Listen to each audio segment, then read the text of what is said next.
What's up, guys? You have just watched me complete my first project of the month. If you are interested in a little bit more detail of what I did and why I did it, stick around because this next bit's for you. This super cool table was given to us by a friend of ours who was decluttering and had no use for it. And he wondered if I did. And I said, I do. I would love to restore that. It's so cool. I personally view it more like a coffee table, but I see online, it's from the Lane Rhythm collection, and they're advertised as end tables or even nightstands. They're pretty large for nightstands in my opinion, but I also think it would look super cool as a coffee table. At least that's just how I envision it. Mainly because when you open up the drawers, I see and imagine puzzles and books and little games that you can use and just pull out when you have family over or guests. As you can see from the before footage, this table has seen some better days. It's not that it was completely destroyed, but it had some, I'm assuming, some water damage, some dark spots, some gouges and scratches that just needed some love. And so that's what I wanted to do. This table starting off was not the best candidate for a scraper, which I've said before is my preferred way to get a finish off. I typically only use a scraper when a finish is just barely hanging on and it comes off like very flaky and is very dry. This didn't seem to be like that. It definitely seemed like it needed to be chemically stripped. While filming this is February, the beginning of February, and it is absolutely freezing. It was negative, what? I don't even know what it was. It's been in the negative here in Michigan, and my garage is not heated or insulated, so all of my messy, hard work has been in my husband's office. Stripping this piece was pretty straightforward, except for the little curved edges on the side. That took a little bit more elbow grease. Not actual elbow grease. Why is that even a phrase? Why do we say elbow grease? Like, who has grease on their, oh, you need grease on your elbows because they're dry. I already knew by looking at this that it was a two-tone wood situation going on. Lanes typically do have two tones of woods, and they have a toner applied to them to color match. So I knew I needed to do some color matching. So once I stripped it, used mineral spirits to get off all the gunk from the stripping process, I was able to get a look at how much lighter certain pieces were to the top and the sides and the drawer fronts or the cabinet fronts. 90% of work in a project is prep work.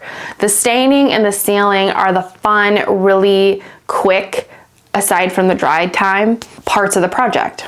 I've learned from over the years that a poor prep work leads to poor finish. So you really want to take the time and just examine the piece as you're sanding, as you're stripping, make sure there's no blotchiness. If you don't do a good job sanding evenly, it's not going to stain evenly.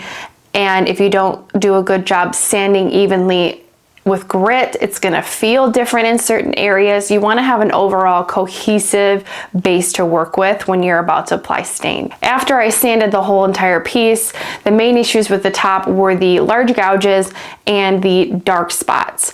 Now I knew I was gonna use oxalic acid for the dark spots, and those lightened up like super quick. I was very thankful for that, and it got out very easily. Now the gouges, on the other hand, I learned this trick from Dashner's Design and Restoration. He's on YouTube. He's a guy I've learned a lot from over the years, and I'm very thankful for his channel. You should check him out. Super chill, the most calm voice ever, and also very talented. All you do is collect the sawdust that you accumulated through the sanding process of your piece, fill the hole with that sawdust, mix it with super glue, and it creates like this hardened wood color epoxy. Sand it down flat, and this works very good only if you are just clear coating. The only thing I used stain on was the lighter pieces. The rest I was just gonna clear coat because it has such a beautiful color on its own. This trick worked out really good for me on this piece. You would not be able to tell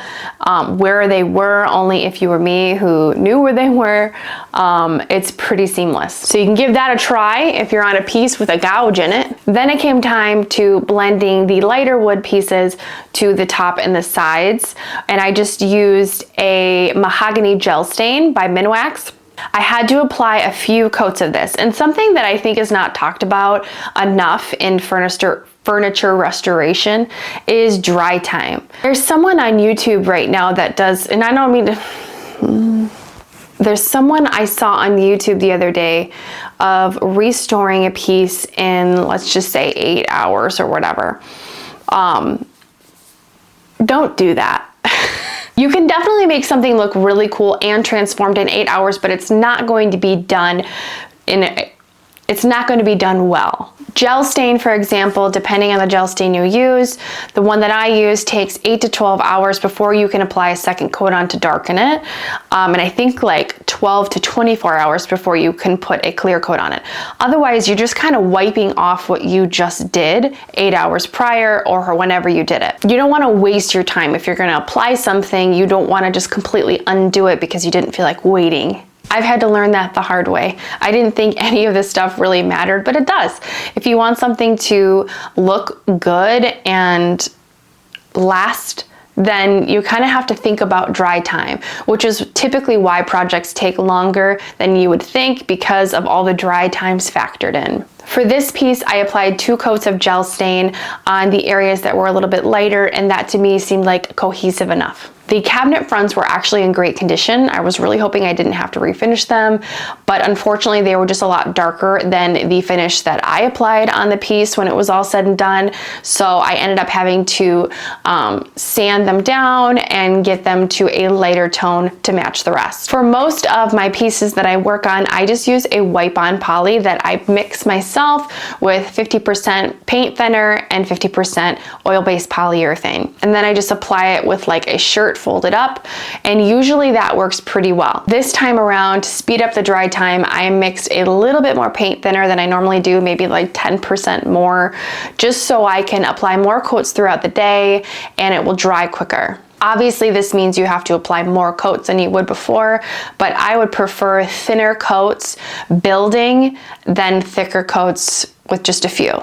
Because they were thinner, I applied 3 to 4 coats, and then I let that dry 12 hours at least before sanding it flat again, and then applying another couple coats, then letting that dry for at least 12 hours. You don't want it to be tacky as you're sanding. Again, I have learned all this stuff the hard way. It's better for your polyurethane to be cured, maybe not 100% cured obviously, but dry and not tacky. One thing you didn't see in this video, because I didn't add it to the project video, was I did try the linseed oil and acetone combination on the drawer fronts. I don't know if I was doing it right. It didn't seem to take off the finish well. I don't know if I needed to leave it on longer. I did 2-to-1 ratio. I don't know if I was supposed to do 2 parts acetone, 1 part linseed oil. That's what I did, or if it was supposed to be the opposite.